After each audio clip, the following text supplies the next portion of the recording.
I'm going to see The Weeknd live in a few weeks, so I thought now would be the perfect time to just attempt to rank all of his mixtapes and albums from best to worst. So strap yourself in for no doubt another ranking video that you'll most likely disagree with. Anyway, in 9th place, I have Starboy.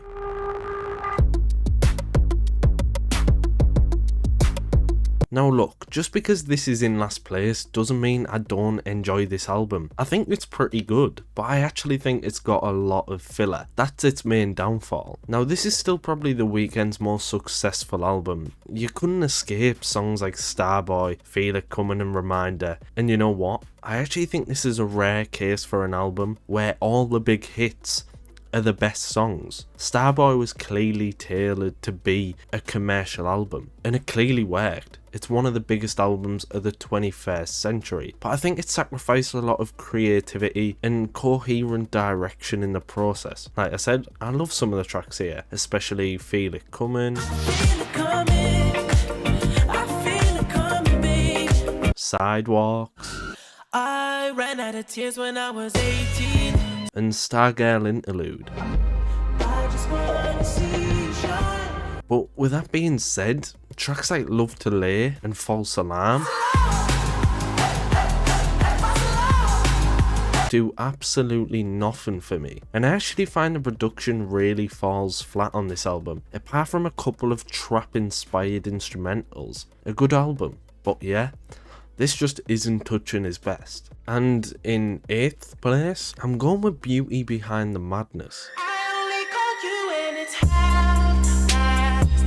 This was the album that shot The Weeknd into superstardom, and while this album was clearly made with the intention of that, it didn't sacrifice its authenticity and direction like Starboy did. You have pop sensations like Can't Feel My Face, And I know she'll be the death of me, at least we'll both be numb. iconic ballads like Earned It, Always worth it, and you deserve it. and one of the biggest songs of our generation, The Hills. I only called you when it's half-past. This was Abel on his victory lap, Far Cry from the Homeless Man Making trilogy. My personal favourite track is Acquainted, one of the best tracks The Weeknd has ever made in my opinion. Girl, I'm so glad we're acquainted. Oh. Now, I do feel like this album does fall flat on its face at times, just like the painfully boring Ed Sheeran collab, Dark Times, and the massively underwhelming Losers, which production I cannot get behind. And some of the writing here just feels like it's taken from past projects but watered down and made less entertaining. But when The Weeknd shines on this album, he really shines and delivered some of the best records of the 2010s. Take my breath.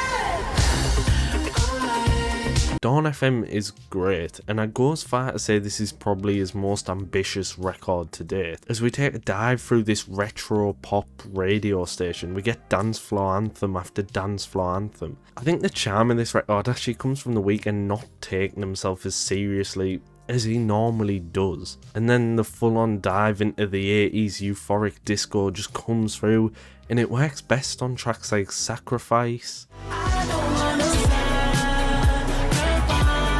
How Do I Make You Love Me, and Out of Time. And then we have tracks like Take My Breath and Less Than Zero, which are just certified anthems at this point. But yeah, once again, it's the filler that's the problem for me.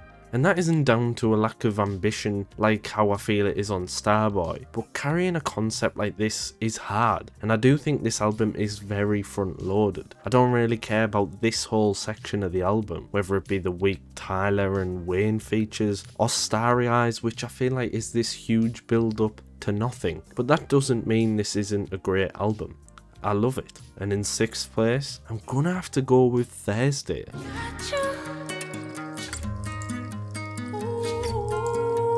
Ooh, I know, controversial. But what a great tape Thursday is, even if I do think it's the weaker of the trilogy tapes. At this point he'd only been on the scene like 5 months or something, and people still thought The Weeknd was a group. just like on all 3 tapes. The influence is undeniable. The drug-infused R&B is an aesthetic that The Weeknd really revolutionised, especially on this tape. There's less melodic hooks on here, which I do think hurts the replayability of the record ever so slightly, and harsher production than the other tapes. I mean, just listen to the guitar riffs on The Incredible Life of the Party.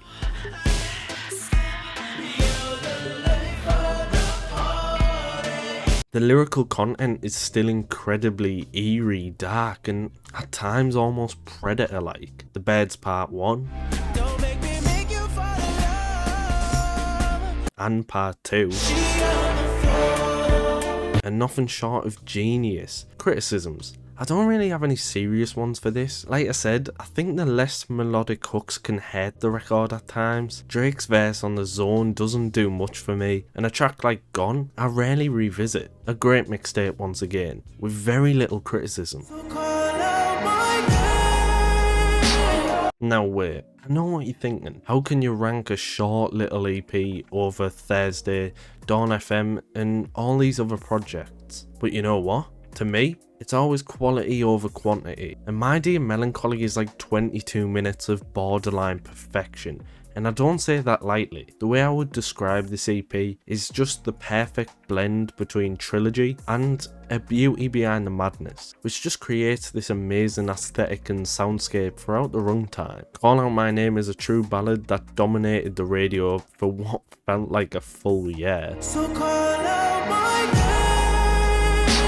Try Me has some of the most hypnotising production of his career and what I would consider one of his best hooks. Can you try me? Try me, try me, try me. I Was Never There is hypnotising, and I think Privilege is one of The Weeknd's most underrated tracks to date. The heartbreak really shows on this record though, not to its detriment, and the production is actually slightly upbeat at times. I don't have any criticisms, to be honest. If The Weeknd managed to make a full-length project with this sound, I guarantee you it'd be near the top of my list. And in 4th place, I'm gonna have to go with Kissland. Nobody's ever made me fall in love with this amount of time. If you asked me 12 months ago, this would have been dead bottom. If you asked me 6 months ago, it would have been first. But I think 4th place is a good settling point for Kissland. It's his debut album, and probably the most polarising album. Critics seem to hate it, so do a lot of fans, but then you have some fans who call it the greatest thing he's ever made. He continues the dark aesthetic of the trilogy tapes, but he's more of a star now, and it's about his life on the road. I think the reason why people don't like this album is because it sounds like trilogy, but more refined. But I think the access to real sound engineers and studios actually benefited the sound here, and helps differentiate from the mixtapes that came before it. Just listen to the title track. I got a brand new place. I think I've seen it twice all year. It's incredibly laid, as is the 6-minute opener Professional. And you think your happiness is real. I mean, Kissland was reportedly inspired by filmmakers like John Carpenter, and Adaptation thrives as one of his best songs because of this. My only problem with this album is Live For, which feels like a less inspired Crew Love, and maybe sometimes certain tracks run a little longer than they need to, like on Pretty. But yeah, the rest of the album is so high in quality, it carries the weaker points. Now, this is where I'd start to consider the album's borderline perfect. So let's go to Echoes of Silence in 3rd place. And baby, I can read your mind. Once again, The Weeknd was still a mystery at this point, and it takes some balls to open your tape with a cover of Michael Jackson. Dirty Diana, no. And I think that's what Echoes of Silence does best. It's the building of the atmosphere and the confidence of Abel on this tape. It just created a timeless classic. We get an early glimpse of his route to pop on the Nodden Montreal. I guess you had no idea that you could have persuaded me. And the songwriting here is probably the most streamlined out of the whole trilogy tape. We follow his manipulative persona through tales of corruption and coercion, and none of it is executed as well as EXO the host. Shots at a Henny, bottles of Patron. Points on this record you honestly feel uncomfortable due to the atmosphere. Just like on Initiation, I don't think self-abuse and drug excess have ever been explored this well in R&B before. Like seriously, I do not have a single criticism for a mixtape I can only label as genius. Now this was incredibly hard to decide between number 1 and 2. They're neck and neck to me, but I need to pick a second place, and I'm going with After Hours. It was basically a choice between the nostalgia I already have for After Hours or the impact House of Balloons has had on the whole industry. I decided Impact comes out on top, but I'll come back to that in a second. It is crazy how After Hours is only 3 years old, yet feels like a whole separate time of my life. Probably due to that little thing that happened that I can't say without being demonetized. But yeah, this whole After Hours era, right from when the first single dropped, right up until the Super Bowl performance, genuinely defines a huge chunk of my life and was a soundtrack for like 2 years straight. How does it sound? Perfect. The collide of disco, dream pop, trap, and his own atmospheric R&B was just flawless. I mean, the man has one of the biggest songs of all time with Blinding Lights.